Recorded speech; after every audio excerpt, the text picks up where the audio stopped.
Hello, everyone, and welcome back to another episode of To The Point podcast. I'm your host, Noah Warren, and it's about to be last night kicked off week 15 in the NFL. And tonight, we're going to talk about the rest of the games this weekend, including that crazy Monday Nighter that we saw. But joining me tonight is an old friend. I'm glad, we've gotten a lot of people from New Brunswick. They're great, but I had to get some new blood, some Ontario, go up that way, go up, get out of province. We can't travel right now, but we can do it via Zoom. So joining me tonight is my friend Ben Murray. He's the program coordinator at Ontario's Growers Association for fruits and vegetables. Tough one to get out, but he's a smart cookie, and I'm glad that he's joining us tonight. Ben, welcome to the podcast, and thank you for joining me. Jug, what's going on? I appreciate you having me on here. I miss you and I miss all the East Coast boys, really. I'm hoping this crazy world can settle down a bit here and I can get back out and visit you all, hopefully sooner rather than later.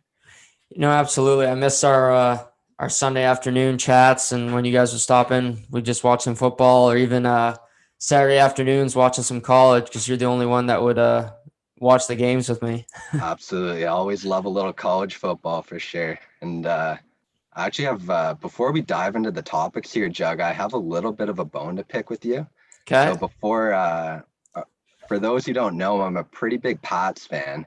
And I saw last week that you also had a good friend of yours who happened to be a Pats fan too. So I'm Yes. just wondering, is part of the pod just like a ploy by you to have all your friends that are Pats fans, where they're going to have to talk about how bad the team is this year, or what's going on there? That's an interesting angle. I never really thought about it that way, but maybe subliminally it is.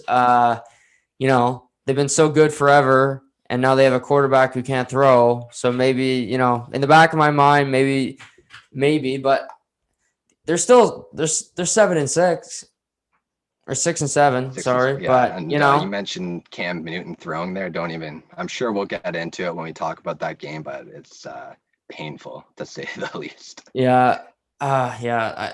I feel bad for him because I like him. I like him as a player, like just as a person. I think the media has been really tough on him, just because he dresses a little different than everybody else. But I, I wish him all the best. I mean, it's tough. He's in a tough spot. I don't know if he'll get another job, but like you said, we'll dive into that. But I like him in New England, just with Belichick. I thought 8-8's a pretty good season with the talent that they have if they can get there. No, I completely agree, and I agree. I like Cam. He seems like a great guy, great energy, and you can tell he really wants to win. Like he genuinely cares and wants to do well. But yeah, just the first couple weeks of the season, I was pumped. I'm like, okay, we got a good team. Cam Newton could be an MVP candidate here, and I know I may have been getting a little ahead of myself there, but that's honestly how I thought. Us New England fans were used to that winning way. So when we performed well those first couple of weeks, I was pretty pumped. But to say the least, it's been a struggle after those first couple of weeks. It honestly, like when Cam Newton throws the ball downfield, it looks like he's spiking the football, and that makes no sense at all. But it's hideous watching that guy throw. No, I know what you mean.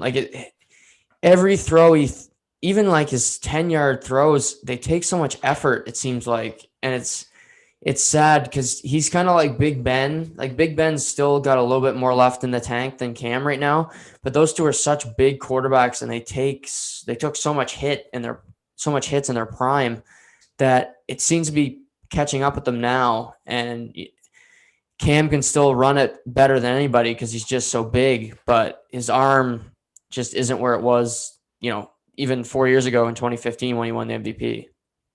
No, I completely agree. The legs are kind of what's keeping him afloat, and I think keeping him that starting job for the moment.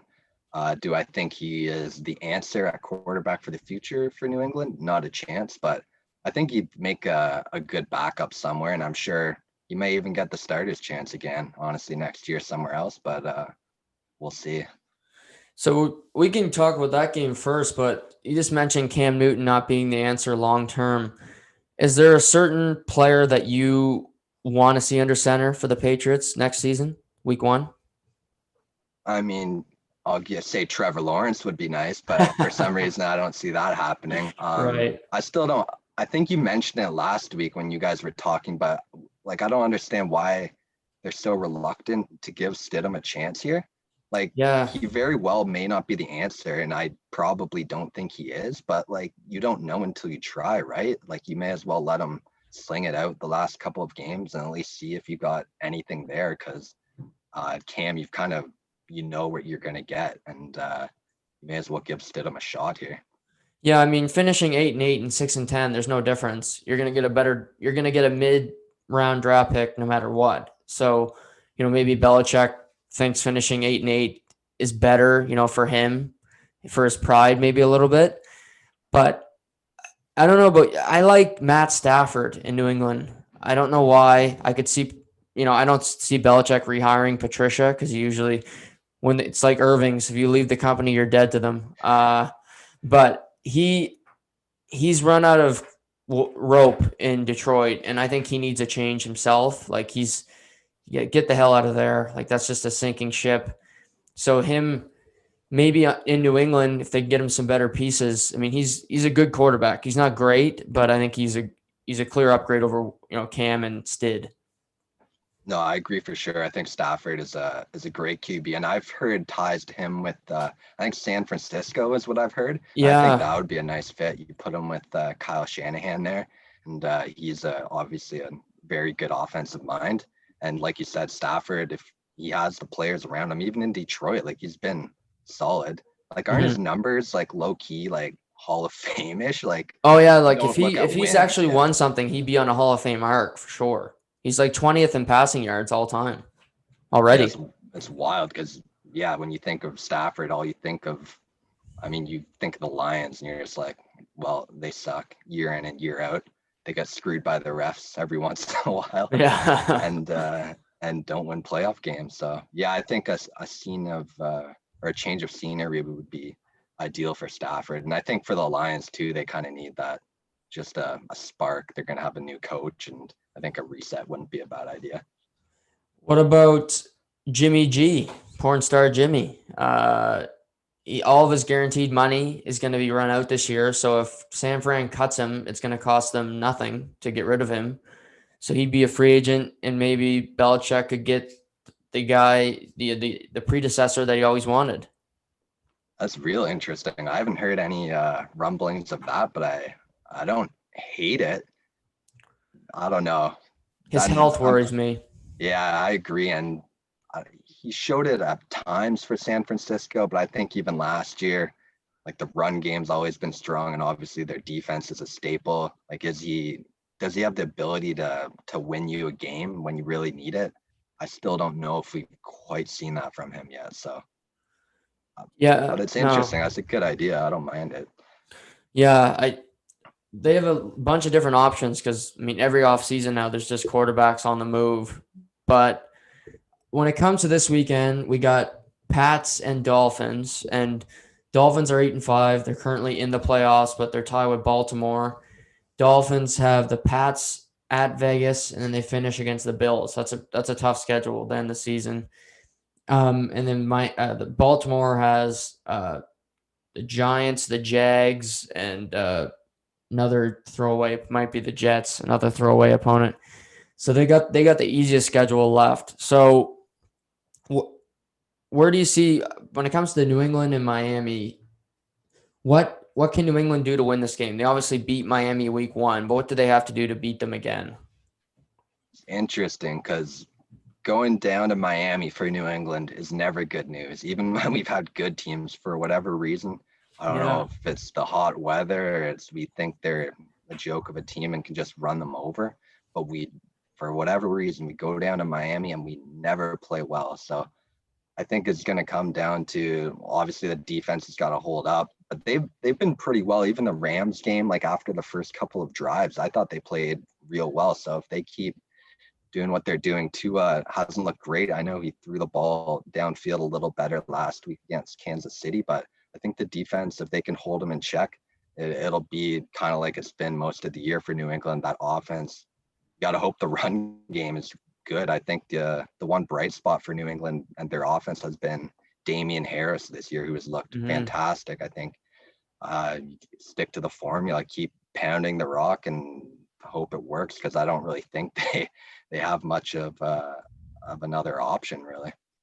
Yeah, no, I agree. In the week one when they beat Miami, they ran for 218 yards, and they need to do that again. Feed Harris, get some run pass options for Newton where he can, he's on the move a lot.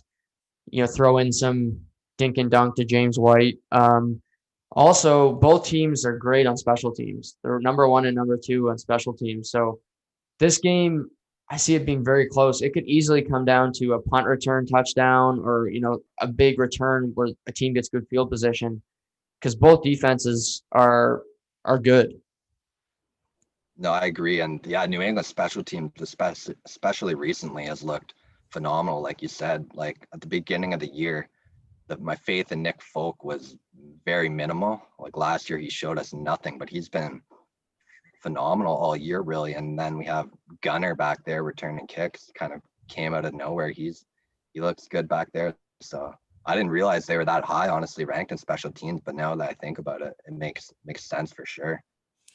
Yeah, and for the Dolphins, Tua has been hot and cold. I don't think he's been bad. I just don't think he's been great. He's playing simple. He's holding on to the ball a little too long. He's taking a lot of sacks. But Miami does have, I mean, Gesicki at tight end is a future star. I mean, that one-handed catch he made last week or 2 weeks ago, I guess, that's one of the best catches of the year. I mean, that was highlight reel. And they got Xavier Howard at corner too, and he's got 9 interceptions in 5 straight. That'll probably come to an end with Cam throwing the ball. But yeah, I think this one's a pick 'em. It's in Miami, so I kind of lean towards Miami winning. Like you said, it's kind of the house of horrors for New England. But yeah, I mean it's a must win for both teams. So this one should be a good one. No, I totally agree. And I've like, if you're a Miami fan right now, would you rather have? I know Tua is the future, but if you're in win now mode, would you rather have Tua starting over Fitzmagic? Because I feel like that's like you can make a pretty good argument for both if you're in strictly win right now mode. Yeah, if I if I had to win a game, like you said, this weekend, which they have to do, I Fitz would be starting for me. I know he hasn't done anything in his career to really prove that, but this team seemed to really gel with him. And when they took him out, that was a shocking. I mean, that's a ballsy decision by Brian Flores, and it's worked out to this point. So kudos to him. But I trust I trust Fitz with that team.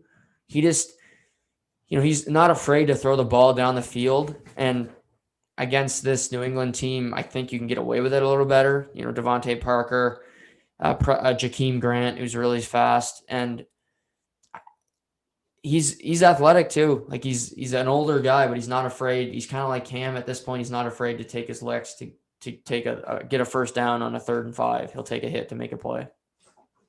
No, I completely agree. And it's not really a knock on Tua. It's just No, he's a young QB, and you don't really know what you're getting there. Like any young QB, it could be good, but it could also be real bad. And I think Fitzmagic just has that. He has that it factor some weeks too, which can also be good or bad. But I agree. If you're just trying to win this weekend's game, I almost like Fitzmagic, like you said, over Tua. yeah, and no, it's like Taysom Hill. Taysom Hill is 30, but he hasn't started, so he's kind of in the same position as Tua.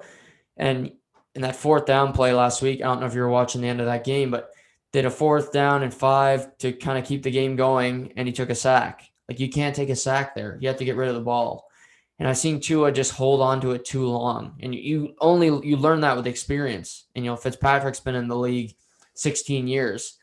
He's not going to make that mistake at that point of the game. And it's just experience matters in every sport. I think at this point of the season, it just grows with importance. No, I completely agree. I think, yeah, you hit the nail right on the head there. The most common thing you see in the young QBs is usually, in my opinion, anyways, just that holding the ball too long, especially in important situations where Like you can't afford to do so. Yeah, so pivoting to last Monday night, one of the craziest games I've seen in a long time. We saw Lamar run for 124 yards in the first half, which is just crazy. 2 touchdowns. He threw a ball against the wall and caught it, which was really cool. But Baker Mayfield went toe to toe with him. Baker was chucking heat. He was running. He ran in a touchdown as well. And then late in the third quarter, with Baltimore up 2 touchdowns, Lamar Jackson left the game with cramps. And Trace McSorley had to come in. Cleveland came back, but Lamar ended up coming back in because Trace McSorley might have tore his ACL. They haven't really told us yet, but he came back, led a field goal drive to win. Justin Tucker made a 55-yarder. But my first thought to you, Ben, is do you think he had cramps? Or do you think he had to take a shit? I mean, the team said they had cramps, and I think you got to go with what the team said, right? No, I'm just kidding. It was funny going through social media when that happened. I mean, like the memes and the tweets were just flying off the wall. Yeah. Everybody. Well, you even saw the video of him in the like In the walking through the hallway. tunnel. He was doing Yeah. that run, and everybody's experienced that run Yeah. at some point in their life. Like, Yeah. come on. It sure looked like he was holding one in for dear life, because that young kid who opened the door, if he somehow like hit Lamar, like those pants would not have been white. Like those pants were a mess. It was so wild. And just the whole timing too, with like McSorley coming in and getting hurt. And by the way, Trace McSorley made a huge play that I think didn't get Yeah. talked about quite enough. It was on a 3rd and long, if I remember 3rd and 10, correctly. yeah, to Willie Yeah, Snead. to move the sticks. And like if they don't convert there, they probably don't win the game. So I think that was a little underappreciated. But the fact, like obviously terrible that he got injured, but we're like, oh, Baltimore, they don't have a QB anymore. Like, what's gonna happen? Next thing you know, like the Lamar bat signal went out, and the Yeah. guy's running out of the tunnel, magically weight lifted from himself. I don't know, but yeah, he made a great play there to keep the play alive, and then find Mark Andrews downfield to set up that touchdown. Yeah. I think it's he won the MVP last year, but I think it's the best game I've seen him play. And he didn't even play the whole game. Like he had a 99.5 QBR, which is one of the top 8 all time. But he's just when he wants to be so electric, he needs to improve his accuracy. But the way he runs, like you can't stop him. I mean, 124 yards in one half. I mean, that's Derrick Henry type stuff. This is a quarterback. I don't know what Cleveland was thinking, not trying to sell out and stop the run, because that's how you beat Baltimore. No, that's exactly what I was thinking throughout the whole game. I'm like, you got to have a spy on this guy the entire time. But then as I get to thinking, I'm like, even just one spy, I don't even think that'll stop Lamar. Like, you got to, like you said, really sell out, which I think is still a good plan because he's shown his accuracy isn't great. So I think you got to completely sell out on the run and make you beat him through the air. And if he does that, good for him. He's MVP for a reason, but I think you got to make him beat him or beat you with his arm for sure. Yeah, so Baltimore ended up winning that game. They're now 8-5, like we mentioned earlier. Cleveland fell to 9-4. They have the first wild card in the AFC. But when I was watching that game, Cleveland loses, which is typical Cleveland. But I've been high on Cleveland, and I still am. And I actually have more confidence in them after this game, just because they went through it. They had everything that went on in that game. Baker threw a tough pick, a great play by Tyus Bowser, but he never seemed flustered. And that drive with a minute left where he tied the game, a touchdown. Yeah, he left them too much time on the clock, but he showed that that it factor, that when the chips were on the table, he went all in and it worked. So I actually like this team more than I did before, and I was high on them. How do you feel about Cleveland? I completely agree with that because, like you said, they came out and they played phenomenal. Really, I mean, I guess yeah, you can argue the defense could have played a little better, but Lamar balled out. But I think old Cleveland, even last year Cleveland, like they would have come into this game like a primetime game against a divisional rival, and they would have just laid an egg. Like they would have got blown out, I think, old Cleveland. But I really like what they've been doing this year. I think Stefanski is phenomenal, just a phenomenal upgrade there, coaching. Baker played great. Nick Chubb is a stud. That guy is arguably, he's up there for in the conversation, best running back in the league. I Yeah. think that run game is really what drives Cleveland. They got that established and it really opens things up for Baker. And I know it's been talked about a lot, but I like them better without Odell in the lineup. Me People were too. saying Baker was just trying to force it to Odell, and I kind of believe that there's some truth there. You got that star receiver, you want to feed him the ball as much as possible, but kind of take away. You don't stop looking at the whole field type thing. Yes, Odell got hurt in week 7, and Baker hadn't thrown a pick since. And he's not forced to throw it to Odell. I think he felt pressured to throw it to him because he's the big name receiver. He's used to 100 catches, et cetera, et cetera. And now that he has Donovan People-Jones out of Michigan, he's a deep threat and he's a rookie. So you don't feel like you have to force it to him. He can spread it around to Hooper, to Jarvis Landry, to Rashard Higgins. He doesn't have any great receivers, I'd say. He just has a bunch of good ones. And with their run game, that's all you really need. Oh, for sure. Those, like you said, Higgins has really come on. He's looked good. And Peoples-Jones, it's going to look like a great signing or a great draft pick, I guess. I'm always jealous when other teams draft good receivers in later rounds because New England isn't too good at that. No, they kind of struggle at that.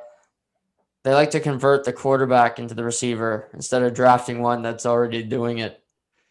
Yeah, classic Bill. What can you do? So Cleveland's got the Giants on Sunday Night Football with Daniel Jones still a game time decision. I like Cleveland in that one. How about you? I completely agree. Like we kind of talked about the Tua versus Fitzmagic earlier. I'm curious to hear your thoughts on McCoy versus Daniel Jones because if I'm in win now mode like the Giants are, I'm going McCoy over maybe 50% Daniel Jones, whatever percent you want to put him Yeah. at. Because without his legs, he's a turnover machine. That guy, you can chalk him up for 2 to 3 turnovers before the game begins, which you can't have at this time of the year. I know Colt McCoy is not going to come in and light it up, but you at least have a little faith that he's not going to turn the ball over and make dumb decisions. Yeah, I would definitely go with McCoy. Like you said, Jones last week didn't even look 50%. I mean, he couldn't move. I mean, he got sacked 8 times, and he fumbles when he's healthy. So Colt McCoy, isn't going to do anything crazy, but he's a game manager. So you go to your run game and you hope for the best. I mean, they got a tough schedule. They got Cleveland and they got Baltimore, and then they finish against the Cowboys. That's an easier game, but I would go with McCoy because of health. Obviously go with Daniel Jones if he's 100%, but it's always better to go with a healthy option than a lesser version of an average player to begin with. No, I completely agree. And like you said, I'm taking Cleveland for sure. I think they're just straight up a better all-around team, more talent on offense, and they have some good names on defense as well. So uh, that Giants defense is gonna have to ball out like they did against Seattle if they want to have a chance. Yeah, and we'll move on to this weekend. There's actually 2 games tomorrow. They aren't the best games, but they do have some playoff implications. The Buffalo Bills will head to Denver to look to improve to 10-3. I was going to ask you this about Buffalo. They can clinch a playoff spot with a win, but being a Patriots fan, do you see the Bills being the class of the division for years to come, or is this just a flash in the pan? Do you want the honest answer or the not honest answer? Well, you can give me Honest, both, but honest, the Bills are good. I've been doubting them all year.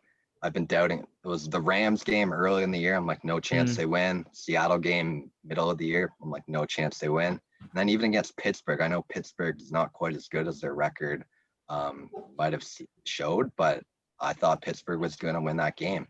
Sure enough, Buffalo proved me wrong every time. So Josh Allen, whenever I think of Josh Allen, my memory still goes back to that wild card game last year where it looked like he was playing drunk. Like Yeah. he liked to force things a little too much. But this year, man, he's really matured as a quarterback. I still think he's a little too risky at times, which isn't necessarily a bad thing all the time. But I think it could be costly in a close game in the playoffs. But man, he's been good all year. And those receivers, Cole Beasley, might be the most underrated receiver in the league this year. He's putting up big numbers. Agreed. Stephon Diggs obviously playing real well. Dawson Knox, like they're a good team, and I think they're the only team that can give Kansas City a shot in the AFC. Yeah, I'm 100% on board with you. I I think the team that's going to beat Kansas City is going to have to beat them in a shootout because that's what Vegas did. Their only team that's beaten them, and it was 40-32. And I think Buffalo can match Kansas City for points. I don't think Baltimore can because if Baltimore gets down, then Lamar just has to throw, and I don't see that working. Cleveland, maybe if they can get a lead, then maybe. But Buffalo, like you said, Cole Beasley, the Dallas Cowboys, who just know everything about talent, they couldn't wait to get rid of him. And he goes to Buffalo, and he's Josh Allen's security blanket. I mean, third down, it's going to Cole Beasley. It'll be a tight window. He'll catch it. Doesn't matter if there's two guys on him. Like he's as sure-handed as it gets. And then, like you said, Stephon Diggs is tied for the league lead with 100 receptions. It's just these teams that win, Ben, just seem to have receivers that you trust. And I think, Diggs definitely and Beasley give Allen that sense of trust every time they're on the field. No, it's so true, and I think Diggs has made a world of difference for that offense this year. Like obviously without him, I think Allen, like I said, he's matured a lot over the last off season to this year. But yeah, those two receivers you can put them up against anybody in the league. Those are great guys. And like you said, Beasley as a security blanket on third down. There's might not be anybody better in the league, honestly. Yeah, so the other game is Panthers at Green Bay. Packers can clinch the division with the win. They're currently first in the NFC. They're tied with New Orleans, but they beat them, so they own that tiebreaker. Aaron Rodgers, he's looked like a man possessed. I mean, he's playing some great football. I don't trust Green Bay 100% because I don't trust their defense to, against the run, they're still pretty terrible. But the NFC is kind of wide open. Where do you have the Packers in your hierarchy? Yeah, so like you basically just echo what you said. That defense still sketches me out, especially against the run. They're terrible, basically. But because of Aaron Rodgers, it's tough to bet against that guy. I mean, especially when he looks like a man possessed and he's lighting it up. I think he's put himself and he has to have put himself in the MVP conversation. Yeah. So I have them second Okay. after probably the Rams. I'm not very high on the Saints, which we can talk about when we talk about that game, but I think I have the Packers second, mainly because of Aaron Rodgers. I mean, that guy's a beast. Yeah. Yeah, I don't 100% disagree with you because I like the Rams a lot too. It's just these teams all have something I don't like. So with the Rams, it's Jared Goff. I don't trust him, but I love the rest of their team. I mean, the receivers block, every play. That game you mentioned, the Patriots game. Robert Woods and Cooper Kupp weren't worried about how many receiving yards they got that night. They were blocking DBs. They were helping out in the run game, and that's how they won. And they have one of the better offensive lines. It's just I don't know if Goff's going to be there when you need him. And like I said, Green Bay's got that bugaboo. Seattle on paper should be better. I think like they should, but again, they're just missing something. Their defense is starting to come together, but the Giants game really concerned me. The way they just manhandled Russ and that O line. So I would probably put Green Bay 2 as well. I'd either go with the Rams or the Saints. With Drew Brees back, I think they're a different team. But Yeah, I don't disagree with you. But the NFC this year, we're used to seeing a team that kind of stands out, and I haven't seen one yet. I completely agree. It's incredibly wide open. And Jared Goff, yeah, they kind of have to, with him, you got to establish the run and he's got to be thrown on play action. That's Yeah, when he's best. But if you can't establish the run, obviously he's forced to throw it at the gun. And that's when he's not great. And I know that defense is phenomenal. But if you have to rely on Goff, if you fall behind or something like that, it's probably not going to end well. Um, but I still have them one just because Aaron Donald and Jalen Ramsey as the cornerstones as your D.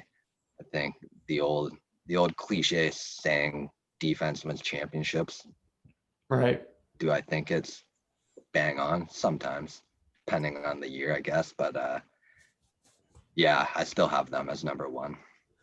Yeah, no, they'll be an interesting team to watch because they play Arizona again and they play Seattle again. So those will be two big challenges for them down the stretch here. They got the Jets this weekend, so bye week. But the final 2 weeks will be a good test for the Rams. Um, but we expect Packers and Bills to win those two, right? Yeah, yeah, for sure, for sure. They're good games just to have on. I'll click back and forth between that when Clemson is playing Notre Dame tomorrow. Yeah, it's kind of why the NFL does it every year. Once the college season is done, they put on the Saturday games. But Yeah, the college season running late this year, it is going to be weird to have championship Saturday mixed with some NFL games. It'll be just more channel flipping, I guess. But yeah. Well, they're doing it the next weekend too, because there's 3 games on Boxing Day, the Saturday.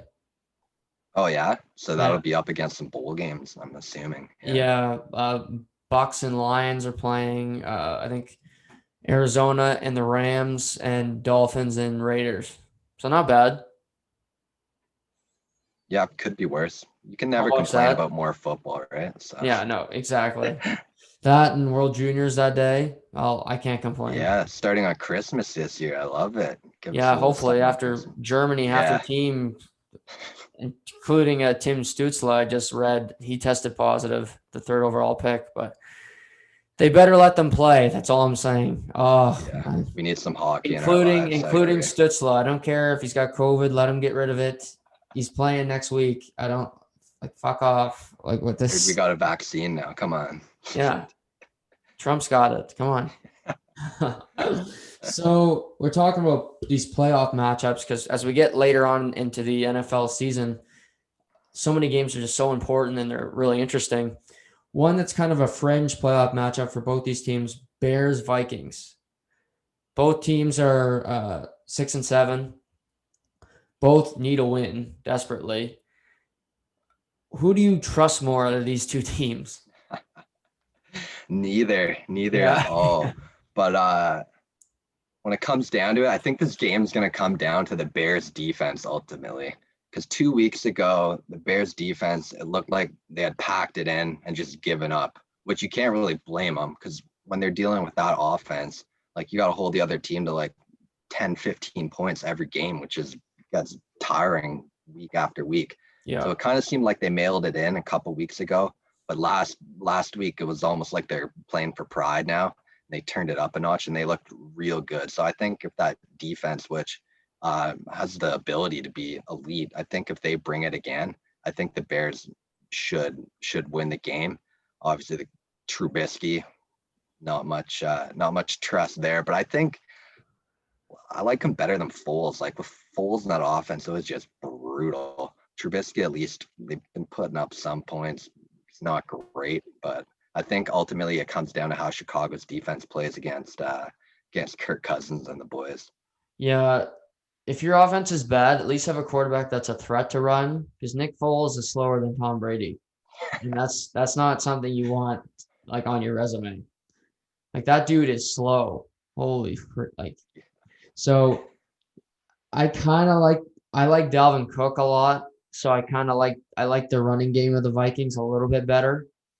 So I kind of lean Vikings in this one, but again, it's a division game. It'll be touchdown or less, whoever wins this. Yeah, it'll be should be a good game anyways on paper.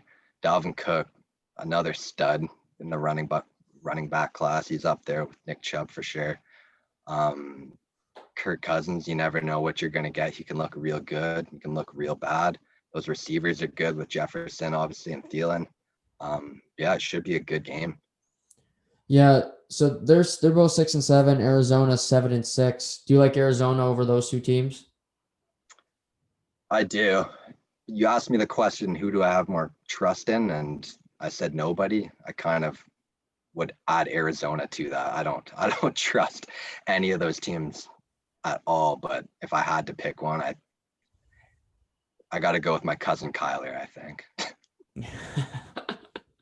Yeah, no, I think I think you're making a smarter bet doing that, and I think whoever makes it in the last spot in the NFC isn't going to beat, Green Bay or whoever they end up playing, New Orleans or the Rams, like you said, if that's who they match up against. I don't think they're good enough yet.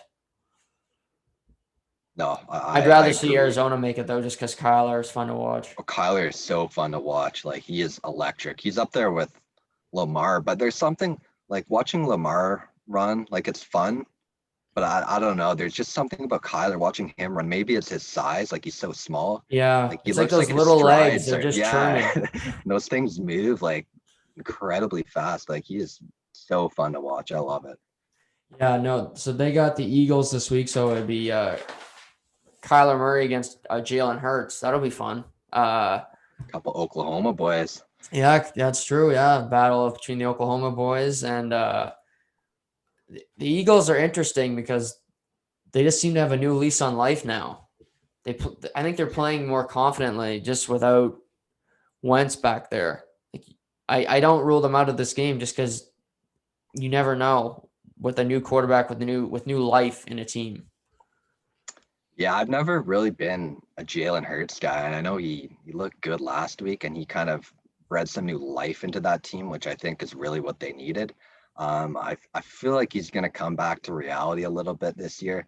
I've never been a huge believer. I know he's balled out at Oklahoma, but I kind of feel like you could put me and Lincoln Riley's offense there against Big 12 defenses, and I could look good. So I don't put too much stock into that, and maybe he proves me wrong. I hope he does, but I kind of feel like he's going to be due for a reality check here this weekend. Yeah, I don't disagree with you. The Arizona defense starting to wake up, and he's going to have to run for his life again because that offensive line is not good in Philadelphia. So I hope he can just get through the game healthy because they got some dogs back there that will put a beating on him if he's not careful. Absolutely. And yeah, he'll have to make some plays with his legs for sure, which he has shown he's quite capable of doing. But we'll see if he's against a bit of a better defense. Actually, no, he played New Orleans last week. Yeah. They're up there. So who knows? We'll see. A big game. Another game I find intriguing is Seattle and Washington. Washington's leading the NFC East right now. Seattle has the first wild card spot. But the Giants game, like you mentioned, this one kind of seems like another game that could go like that because the Washington defense is up there, if not better than the Giants defense. I mean, their pass rush is elite. I mean, they got all first round picks and they all play really well. I agree. I was completely all on Washington until I saw today that Alex Smith is Haskins, out yeah. and Dwayne Haskins is starting, and I just can't justify picking Washington with Dwayne Haskins under center. As much as I hate watching games when Alex Smith is playing now, it terrifies me honestly. Every Yeah. time that guy Same drops here. back, it's scary. But I think he's shown he's still a good game manager and can make plays when he needs to. With Haskins, it's just he just doesn't have it. And I think Seattle, like you said, that Washington front seven is elite, but I just don't see Washington scoring much, even with that Seattle defense, especially the secondary, which has shown it's not very good. Yeah, they're going to win. They're going to have to force turnovers like they did last week. They had 2 defensive touchdowns, which you can't rely on that every week. I mean, Chase Young is going to play great most games, but you can only rely on your defense so much. And in this game, they just got to hope for stops. But I agree. Dwayne Haskins cannot be very confident. Started the year as the starter, yanked after 2 games for Kyle Allen, who's proved about as much as we have at playing quarterback. And then he gets hurt, and you go to Alex Smith, who's got like a robo leg, and then he's finally coming in because they have no other option. So he can't feel that great that the team has good trust in him to win a big game. No, not at all. Not at all. Do you know what the spread is on that game? I think it's Seattle 5.5. Yeah, because like if I Smith was in that, I would have hammered Washington on that. But with Haskins, I think I like Seattle a lot there. Yeah, this is a game for them where they can play a tricky defense but kind of prove something to themselves and the league because they've had some tough games this year where they haven't looked good and they haven't been consistent in a long time. They need to, I think for them to go on a deep run in the playoffs, need to start getting some good wins on the resume and proving that, they're right up there with the class of the NFL. Yeah, it is good. It's a great prove it game. You're playing against a good defense. Your offense has shown that maybe not so great against these good defenses. So I think Russ will be hungry for some TDs there on Sunday. Yeah, and so the game of the week in my mind this week is Kansas City at New Orleans. 11-1 Kansas City at 10-2 New Orleans, or 10-3 New Orleans. Sorry, they are 12-1 Kansas City. Announced today that Drew Brees will return after missing the last 4 games. That came as a surprise to me. I didn't think he would play this week after 11 broken ribs, collapsed lung, everything else. Another surprising development: Michael Thomas is out, which I think is really bad for New Orleans because they need to get some chemistry. And it just seems fishy to me that he's only played 1 game with Drew this year. It was that game he could have came back and he got suspended for punching a teammate. I don't know if he had gotten a mess with Drew, but just something smells there. Michael Thomas, one of the better receivers in the NFL, but I don't know. I feel like there's some trouble in New Orleans.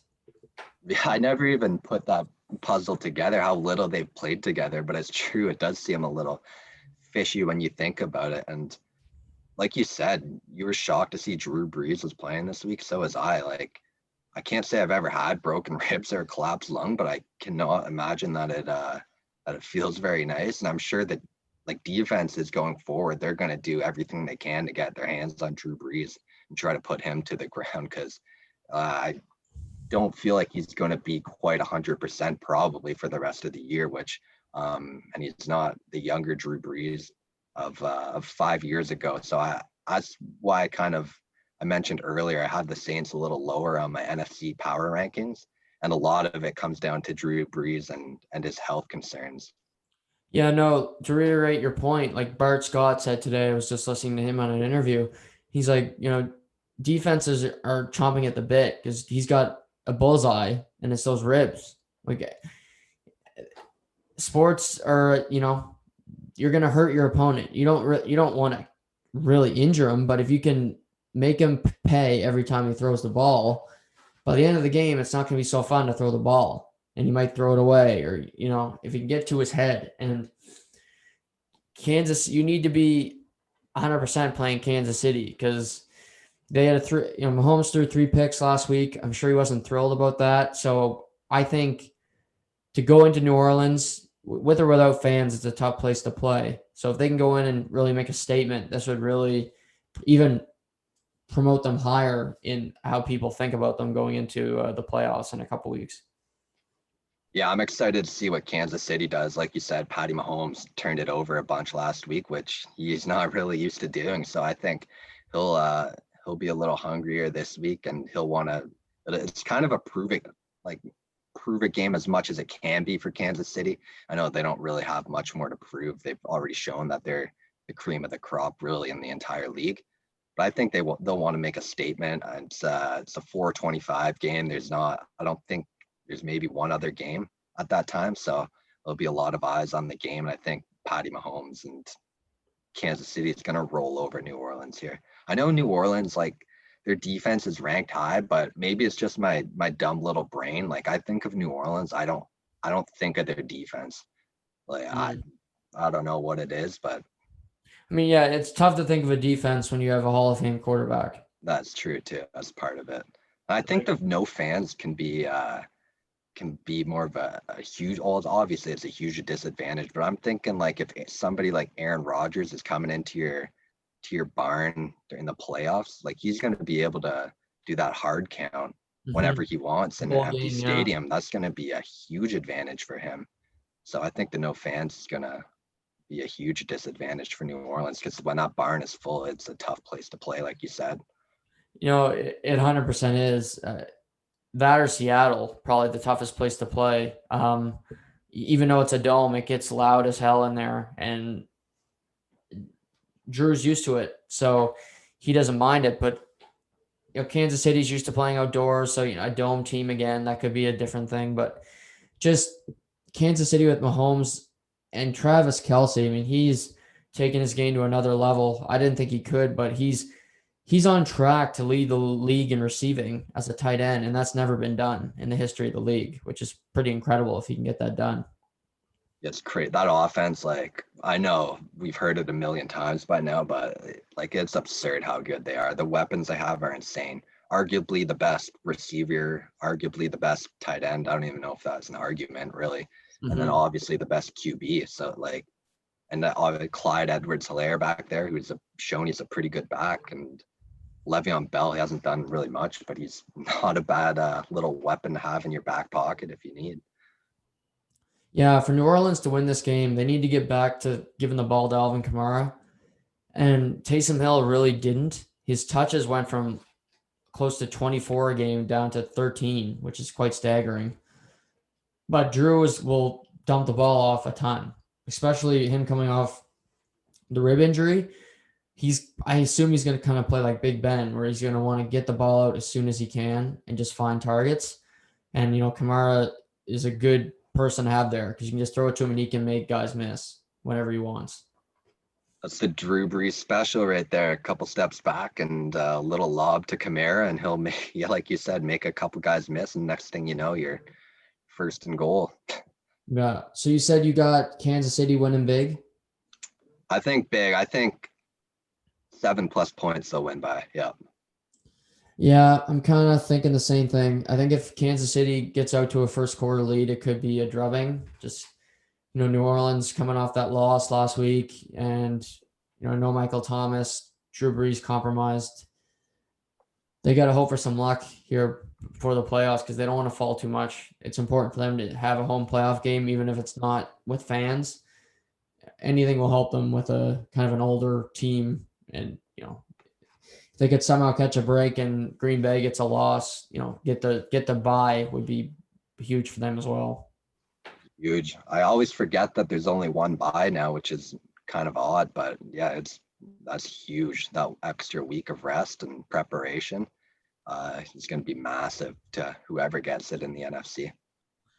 So yeah, winding down here on the pod, I thought we should go through some game picks. So looking at some of the games this weekend, Lions, Titans, who do you got? Probably the Titans.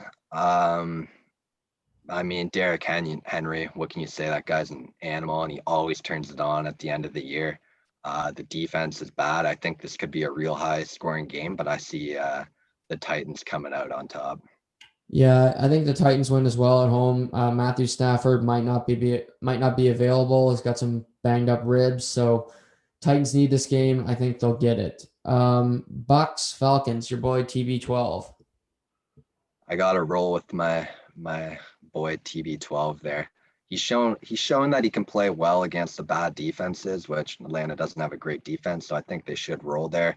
He hasn't looked great against some of the better teams in the league, so I don't see them going too far in the playoffs. But I think they'll take care of business against Atlanta, a team who doesn't really have much to play for anymore.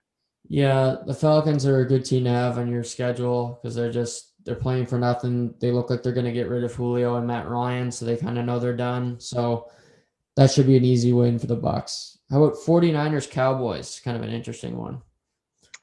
Yeah, that is it. Cowboys, I guess they still technically have playoff hopes. They're not quite eliminated yet, although I would personally eliminate them. But I think the Niners, they haven't looked good the last couple of weeks. You kind of like they looked better early on in the year. Um, you don't know what you got quite with Nick Mullins. Sometimes he looks good, but other times he looks terrible. I still lean towards the Niners, but that might just be a kind of, I don't know, flip a coin game. Right.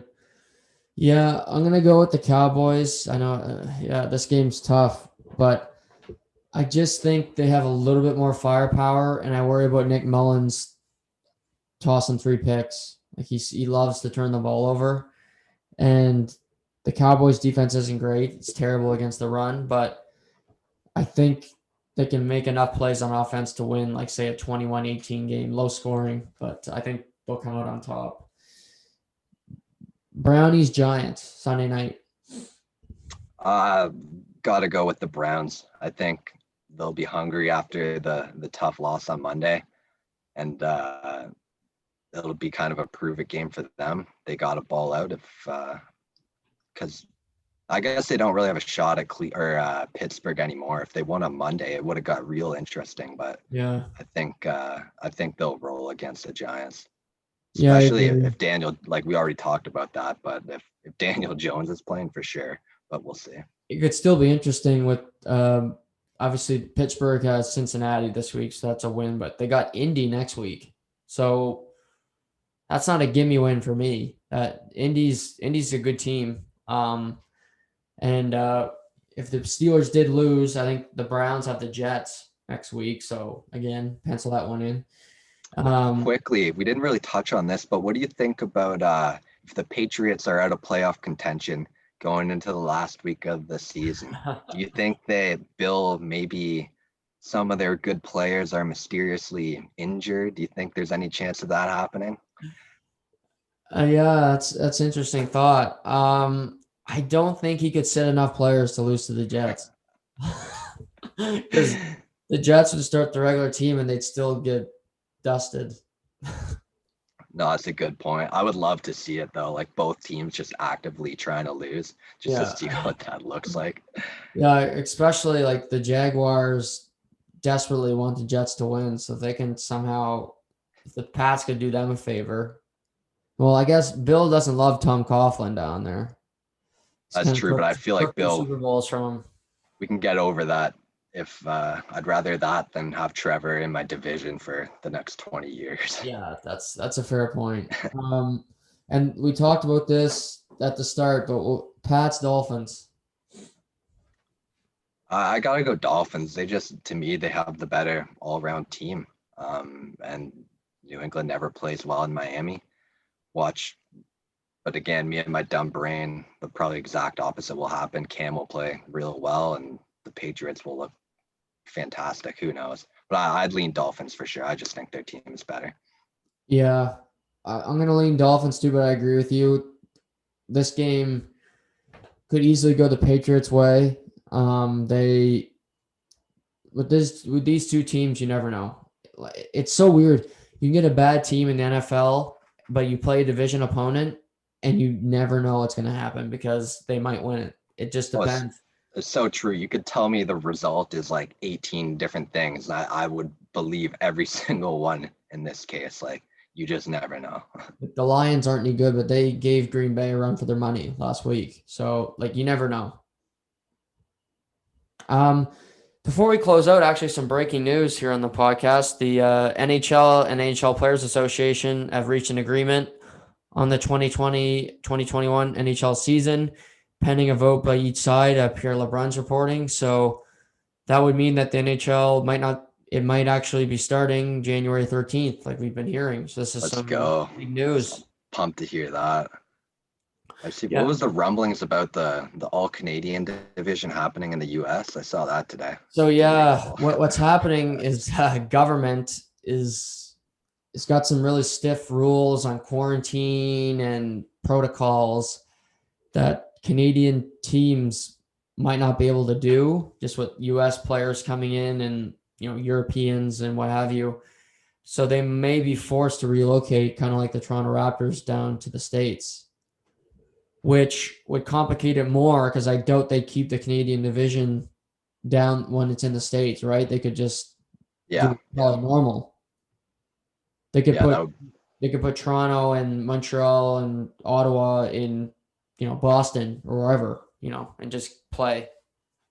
Which would kind of suck a bit. Like I'm not a fan of any of the Canadian teams, but I think it would be kind of cool to see just for 1 year. I would never want that like permanent, but as a 1 year kind of Yeah. thing, I think it I'm would be glad all somebody right. finally agrees with me on that. I'm okay with it 1 year. I hate it. I'd hate if that was every year. I Oh yeah, don't I totally agree. It'd be awful as every year, but as a 1 year thing, whatever.